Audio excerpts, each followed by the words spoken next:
الحمدللہ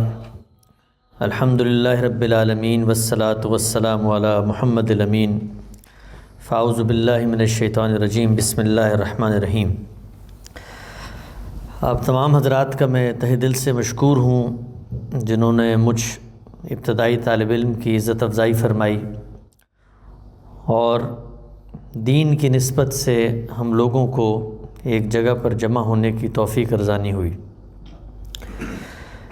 اللہ تعالیٰ کا یہ بے پایاں فضل اور کرم ہی ہے کہ ہم لوگ خدا کے دین کے ساتھ نہ صرف یہ کہ جڑے ہوئے ہیں بلکہ گاہے بگاہے جب بھی ہمیں موقع ملتا ہے اس طرح کی مجالس اور اس طرح کے پروگرامز کا انعقاد بھی کرتے ہیں کہ جہاں پر ہم سب مل جل کے بیٹھیں، ایک دوسرے سے گفتگو کریں اور اپنے دین، اللہ تعالیٰ کی معرفت، اس کی منشا کی یافت، اس کی خواہش کو دریافت کرنے کے سلسلے میں ایک دوسرے کا حوصلہ بنیں، سہارا بنیں، مہمیز دیں اور اپنی آخرت کی زندگی کو سنوارنے کے لیے اگر کوئی خیرخواہی کی بات کا تبادلہ ہو سکتا ہے تو اس سلسلے کو بھی آگے جاری فرمائیں۔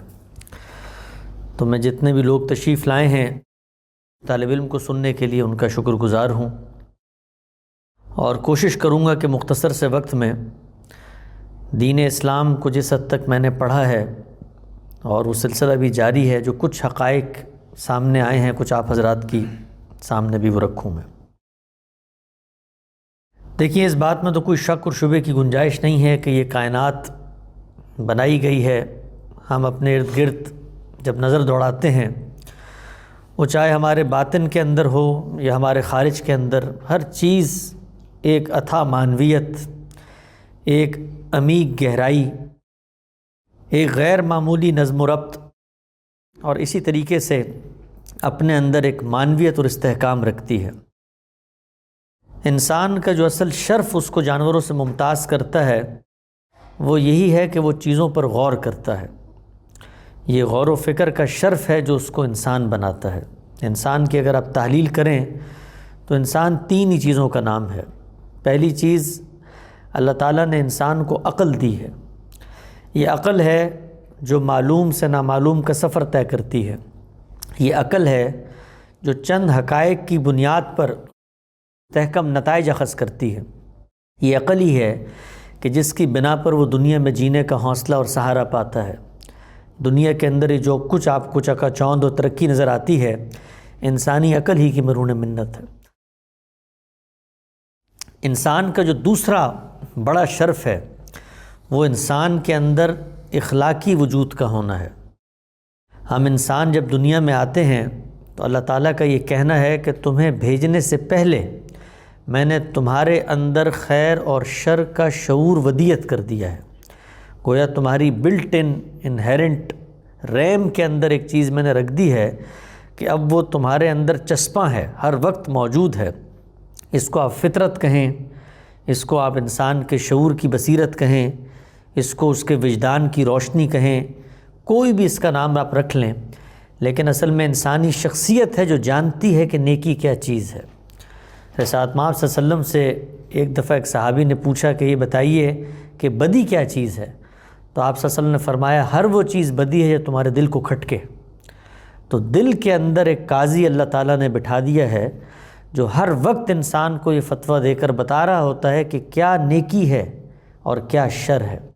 تو یہ دوسرا امتیاز ہے انسان کا، خیر اور بد کا شعور، نیکی اور بدی کا شعور۔ ایک بچہ بھی جب دنیا میں پیدا ہوتا ہے تو اس کو جس وقت آپ زبان کا آہنگ دے دیتے ہیں تو یہی شعور ہے جو آپ پیدا ہو کر معاشرے میں اثر انداز ہونا شروع ہو جاتا ہے۔ تو یہ انسان کی دوسری صلاحیت ہے، دوسرا امتیاز ہے کہ اللہ تعالیٰ نے اس کو نیکی اور بدی، خیر و شر کا شعور دے کے دنیا میں بھیجا ہے۔ اسی انسان کی آپ تحلیل کریں تو ایک تیسری چیز بھی سامنے آتی ہے، اور وہ کیا ہے؟ وہ یہ کہ ہم ایک حصے جمالیات رکھتے ہیں۔ ہمارے اندر لطیف احساسات ہیں۔ یہی احساسات ہیں جو شاعری میں ڈھلتے ہیں، یہی احساسات ہیں جو موسیقی میں ڈھلتے ہیں، یہی احساسات ہیں جو گھروں کی تزئین و آرائش اور شہروں کی تزئین اور آرائش کے اندر ڈھل کے سامنے آتے ہیں۔ ہم جانوروں کی طرح جنگلوں میں نہیں رہتے، بلکہ ہمارا یہ تہذیبی شعور ہی ہے جو جمالیات اور استھیٹکس کی اس سینس کو ہمارے اندر بیدار کر کے دنیا میں ہمیں رہنے بسنے کے کچھ طور طریقے سکھاتا ہے۔ یہ انسان جب دنیا میں آتا ہے تو اس کے سامنے ایک بڑا اہم سوال ہے۔ وہ سوال یہ ہے کہ یہ آنے کے بعد ختم ہو جاتا ہے، یہ خاتمہ اس کو نوشتہ دیوار کی طرح روز نظر آ رہا ہوتا ہے۔ ہمارے ارد گرد ہر لمحہ، ہر لحظہ، ہر وقت، ہر ساتھ موت رقصاں ہے، گلی اور بازار میں رقصاں ہے۔ یہی موت ہے کہ جس کا ہم شب و روز مشاہدہ کرتے ہیں، ہم یہ دیکھتے ہیں۔ بلکہ گزشتہ چند سالوں میں تو ہم نے دیکھا کہ عالمی سطح پر ایک منظرنامہ تھا کہ انسانوں کے جھنڈ خدا کے حضور میں پیش ہو رہے تھے۔ یہی معاملہ ہم دیکھتے ہیں کبھی زلزلوں کی صورت میں ہو جاتا ہے، لیکن ہر لحظہ، ہر لمحہ انسانیت موت کی طرف جا رہی ہے۔ جس طرح آپ نے دیکھا ہوگا، کبھی آپ ایئرپورٹ پہ جائیں تو ایک کنویئر بیلٹ لگی ہوئی ہوتی ہے، اس پہ سامان ایک جگہ سے رکھا جاتا ہے، دوسری جگہ آپ تک پہنچ جاتا ہے۔ تو ہم انسان بھی زمانے کی کنویئر بیلٹ کے اوپر بیٹھے ہوئے ہیں اور سب کے سب اس موت کی طرف گامزن ہے۔ یہ موت کیا چیز ہے؟ اس موت کو ہم شکست نہیں دے سکتے، آج تک تو نہیں دے سکے۔ ہمارے ارد گرد ہماری نسلیں، ہمارے آباء و اجداد، جن کے بڑے بڑے نام، بڑے بڑے کارنامے، بڑے بڑے منصب، بڑی بڑی ان کی حوصلہ مندی کی داستانیں پورے عالم اور اکناف میں پھیلی ہوئی ہیں، لیکن آج وہ منو مٹی کے نیچے دبے ہوئے ہیں۔ بڑے بڑے بادشاہ، بڑے بڑے رؤسا، بڑے بڑے فنکار، بڑے بڑے گلوکار، بڑے بڑے شہنشاہ، ان کا انجام باہر کیف مٹی ہوتی ہے، قبر ہوتی ہے۔ تو یہ موت انسان کی زندگی کا وہ سب سے بڑا سوال ہے کہ جس کا جواب اگر انسان تلاش کرے تو اپنے علم کی بنیاد پر وہ کوئی جواب تلاش نہیں کر سکتا۔ اس لیے کہ انسان کا علم تجربے اور مشاہدے پہ مبنی ہوتا ہے۔ کوئی شخص مر کے ہی جا کر بتا سکتا ہے کہ آگے کی دنیا میں کیا ہوتا ہے۔ تو یہ دین ہے اور اللہ کی ہدایت ہے اور انبیاء کی روشنی ہے اور خدا کی کتابیں ہیں جو ہمیں یہ بتاتی ہیں کہ دنیا میں تمہیں کیوں بھیجا گیا ہے، اور اس دنیا کا خاتمہ تمہارے سامنے ہوگا تو کن بنیادوں کے اوپر اللہ تم سے سوال کریں گے۔ کائنات کا پروردگار موجود ہے، اس کی گواہی میری فطرت بھی دیتی ہے، میری عقل بھی دیتی ہے، لیکن اس دنیا کے ان بڑے سوالوں کا کیا جواب ہے؟ تو اللہ تعالیٰ کا ہم پر یہ بے پناہ کرم ہے، احسان ہے، انعام ہے کہ اس نے ہمیں ان جگہوں پر پیدا کیا کہ جن کے ہاتھوں میں یہ جواب موجود ہے۔ اللہ کی کتاب ہمارے پاس ہے۔ وہ کتاب ہمیں یہ بتاتی ہے کہ دنیا میں کامیابی کا ایک ہی اصول ہے، اور وہ اصول یہ ہے کہ ہم سب نے اپنے آپ کو پاکیزہ سے پاکیزہ تر کرنا ہے۔ قد افلح من تزکا قد خاب من دساہا۔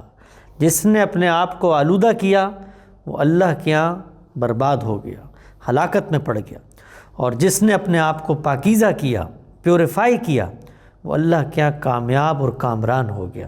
وہی ہوں گے جو دائیں ہاتھ والے ہوں گے۔ یہ پاکیزگی علم اور عمل کی بھی ہے، یہ پاکیزگی اخلاق کی بھی ہے، یہ پاکیزگی خور و نوش کھانے پینے کی بھی ہے، اور یہ پاکیزگی آپ کے بدن کی بھی ہے۔ یہی پاکیزگی ہے جو اللہ کو مطلوب ہے۔ کیوں مطلوب ہے؟ اس لیے مطلوب ہے کہ اللہ تعالیٰ اپنی ابدی بادشاہت، اللہ تعالیٰ کی بادشاہت پورے کے پورے جہانوں پر پھیلی ہوئی ہے۔ اکناف عالم میں اس کی بادشاہت ہے، اقصائے جہاں تک اس کی بات پہنچتی ہے۔ اللہ یہ کہتے ہیں کہ میں تمہیں اپنی ابدی بادشاہت میں شریک کر لوں گا جنت دے کر۔ تو یہ کیسے ہو سکتا ہے کہ اس جیسی منزہ و عارف ذات، اس جیسی پاکیزہ اور اونچی ذات کسی بدخو کو، کسی ناپاک کو، جس کے علم، جس کے اخلاق، جس کے رویے، جس کے معاملات، جس کی لین دین کے اندر پاکیزگی نہ ہو، اس کو اپنے ساتھ شریک کر لے۔ تو کائنات کے اس امتحان میں کامیابی کا ایک ہی گر ہے، اور وہ گر ہے پاکیزگی۔ ہم نے اپنے آپ کو پاکیزہ کرنا ہے، پیوریفائی کرنا ہے۔ یہ پیوریفیکیشن کیسے ہوگی؟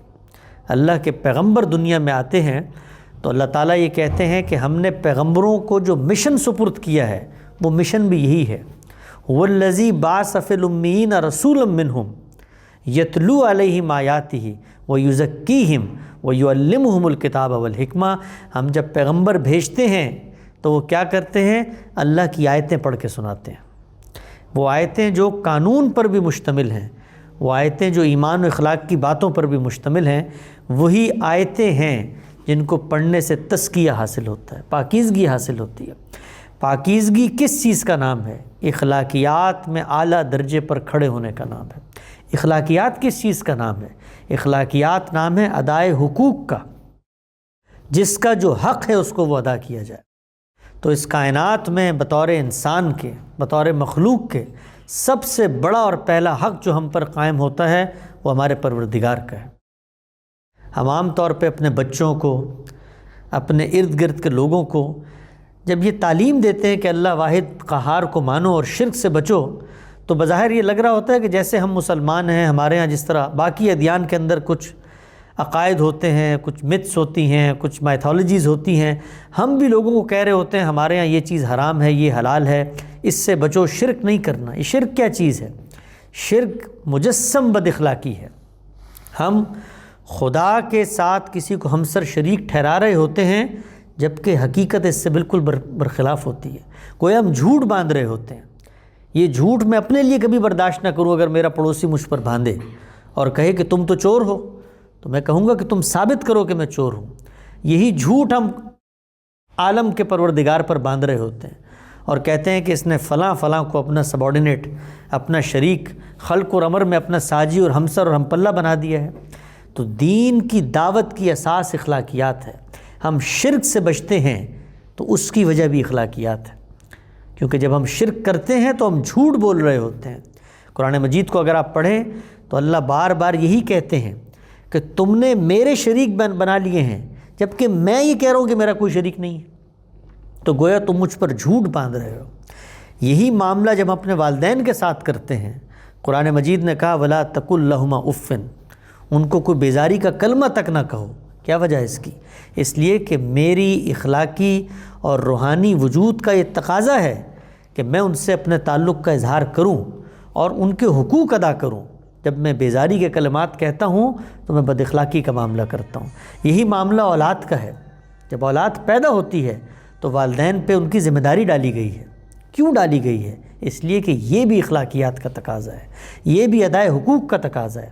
ہمارے دین میں نسب کی وضاحت کہ اگر بچہ پیدا ہو رہا ہے، آپ دیکھیں اگر آپ طلاق دے دیں تو عدت گزاری جاتی ہے، اس کی بھی وجہ یہی ہے کہ پتہ چلے کہ پیٹ خالی ہے، بچے کی ولادت کا امکان نہیں ہے۔ کیوں؟ کیونکہ اگر بچے کی ولادت کا امکان ہے تو اس کے حقوق بھی متعین ہوں، اس کا باپ واضح ہو، وہ اس کے حقوق ادا کرے۔ یہی معاملہ ہر طرف پھیلا ہوا ہے۔ ایک مسلمان اس وقت مسلمان بنتا ہے کہ جب وہ اخلاقیات کو اپنی زندگی کا نصب العین بناتا ہے۔ یہ اخلاقیات سڑک پہ گاڑی چلانے سے لے کر بیوی سے گفتگو کرنے تک، یہ اخلاقیات دفتروں میں لائن میں کھڑے ہو کر کام کرنے سے لے کر اپنے ملک کے قوانین کے احترام اور ٹیکس ادا کرنے تک ہر جگہ پر ہمارا امتحان لے رہی ہوتی ہے۔ اسی اخلاقی امتحان میں کامیابی کا نام جنت ہے۔ ہم سب اس جنت کی شہریت کے مستحق ہی اس وقت بنیں گے جس وقت ہم اپنے اخلاقی معیارات کو پورا کریں۔ ہم کیسے اخلاقی معیارات کو پورا کر سکتے ہیں؟ اخلاقی معیارات کو پورا کرنے کا ایک ہی طریقہ ہے، اور وہ طریقہ یہ ہے کہ ہم اللہ کے پیغمبر کی زندگی کو اپنا رول ماڈل بنائیں۔ اللہ کے پیغمبر کی زندگی، قرآن مجید نے فرمایا کہ وہ اسوہ حسنہ ہے، وہی رول ماڈل ہے ایک مسلمان کے لیے۔ گویا اللہ تعالیٰ نے اس دنیا میں کامیابی حاصل کیسے کی جاتی ہے اس کو ایک شخص کو حاصل کروا کے ہمیں دکھا دیا اور کہا کہ دیکھو یہ وہ شخص ہے، اس نے اپنے آپ کو پاکیزہ تر کیا، اس کی زندگی تمہارے سامنے ہے، تم نے بھی اس کے نقش قدم پر چلنا ہے تو تم بھی اسی جنت میں پہنچ جاؤ گے۔ ایک عارف سے کسی سالک نے پوچھا کہ ہمیں کیسے پتہ چلے گا کہ ہم اللہ کی نظر میں کیسے ہیں، کہ ہم اخلاقی معیارات کو پورا کر رہے ہیں، کہ اللہ ہم سے راضی ہے، کہ کیا ہم جنت میں جا سکتے ہیں؟ تو ایک سالک نے اپنے شیخ سے پوچھا، ایک عارف سے پوچھا کہ آپ کوئی نسخہ بتائیے کہ میں یہ جان سکوں کہ میں اللہ کی نظر میں کیسا ہوں، کیا میں اس کے امتحان میں کامیاب ہو رہا ہوں کہ نہیں ہو رہا؟ تو عارف نے اس سالک سے چند سوالات کیے۔ اس سے یہ پوچھا کہ یہ بتاؤ کہ رسول اکرم صلی اللہ علیہ وسلم پر سب سے پہلے کون ایمان لایا؟ تو اس نے کہا کہ آپ کی اہلیہ سیدہ خدیجہ۔ فرمایا اس کے بعد کون ایمان لایا؟ کہا آپ کے دوست سیدنا ابوبکر۔ کہا اس کے بعد کون ایمان لایا؟ کہا آپ کے غلام، آپ کے نوکر، آپ کے ماتحت سیدنا زید۔ تو عارف نے کہا کہ دیکھو، وہ بیوی جو خلوت و جلوت کی ساتھی ہوتی ہے، جو راز و نیاز کی رازداں ہوتی ہے، جو اندر اور باہر تمہارا کچھ جانتی ہے، وہ دوست جو سفر و حضر کا امین، وہ بھی راز و نیاز کا ساتھی، بے تکلف گپ شپ میں بھی تمہارے ساتھ شریک ہوتا ہے، اور وہ خادم اور نوکر کہ جس کے اوپر تمہارے اختیارات کے سارے تیر چلتے ہیں، جس کے اوپر تم ہر بات کر سکتے ہو، جو تمہارا ظاہر اور باطن جانتا ہے۔ یہ تین شخصیات تھیں جو رسول اکرم صلی اللہ علیہ وسلم پر سب سے پہلے ایمان لائیں۔ کیوں؟ اس لیے کہ وہ یہ جانتی تھیں کہ یہ شخص جو بات کر رہا ہے، یہ شخص غلط بات نہیں کر سکتا۔ تو انہوں نے فرمایا کہ اگر تم جاننا چاہتے ہو کہ اللہ کی نظر میں تم کیسے ہو، تو اپنی بیوی، اپنے دوستوں اور اپنے ملازموں سے جا کر پوچھو، جیسے تم ان کی نظر میں ہوگے ویسے ہی تم اللہ کی نظر میں ہوگے۔ تو اس دنیا میں میری اور آپ کی کامیابی اور بھلائی کا ایک ہی رستہ ہے کہ ہم اللہ کے دین پر عمل کریں، اللہ کے دین کو سمجھیں، اس کی حقیقی معرفت حاصل کریں۔ ہمارے استاد جناب جاوید احمد غامدی صاحب نے گزشتہ 50 برس اسی محنت اور اسی سعی اور اسی کوشش اور جدوجہد میں سرگرم رہ کر دنیا تک اللہ کی یہ بات پہنچانے کی کوشش کی کہ دنیا کو یہ بتایا جائے کہ دین تمہاری موت اور آخرت میں تمہاری کامیابی پر اخلاقی معیارات میں کامیابی کا انحصار رکھتا ہے۔ اور انہوں نے کوشش کی کہ ان معیارات پہ جہاں بھی کمپرومائز ہوتا ہے اس کو لوگوں میں اجاگر کیا جائے، اور انہیں بتایا جائے کہ ہم لوگ قیامت کے دن اللہ کے یہاں فردن حاضر ہوں گے، جئتمون فرادا، اور ہر ایک کا الگ الگ امتحان ہوگا۔ وہاں ہمیں بچانے کے لیے نہ کوئی ہمارا مذہبی پروہت اور پیشوا ہوگا، نہ کوئی ہمارا سیاسی لیڈر اور زعیم ہوگا، نہ کوئی ہمارا شہنشاہ اور بادشاہ اور کوئی پالنہار ہوگا۔ صرف ایک چیز ہوگی، اور وہ ہوں گی ہمارے اعمال۔ تو ان اعمال کو بہتر کیسے کیا جا سکتا ہے؟ قرآن سے جڑ کے۔ قرآن مجید کیا ہے؟